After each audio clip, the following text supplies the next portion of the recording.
തോൽക്കാനുള്ള മനസ്സില്ല എന്തായാലും. ഓനെ കൊണ്ട് പോവുള്ളൂ. അത് ഞാൻ പറഞ്ഞതേനും ആ വാക്ക് അമ്മക്ക് വലിച്ചു കൊടുത്തിട്ട് അങ്ങനെ ഗംഗാവലി പോയാലിടാ ഉദ്ദേശിച്ചിട്ടില്ല അവരെ. ഞാൻ അപ്പളേ പറഞ്ഞു ലോറിക്ക് അധികം പരിക്കുണ്ടാവൂല, ക്യാബിന് അധികം പരിക്കുണ്ട്, ചിന്നിച്ചിതറൂല.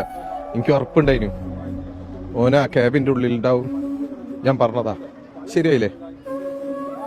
ഉറപ്പായിട്ടും ഓനെയും കൊണ്ടിട്ട് നമ്മൾ പോവുള്ളൂ. ആ ഒരു ഉറപ്പാണ് കുടുംബത്തിന് നൽകിയിരുന്നത്. അതെ, അർജുന്റെ അമ്മയ്ക്ക് നൽകിയ ഉറപ്പ് പാലിച്ചു. ഞാൻ അവിടെ എത്തിക്കൂ. കഴിഞ്ഞ 2 മാസം വലിയ ത്യാഗം സഹിക്കേണ്ടി വന്നു.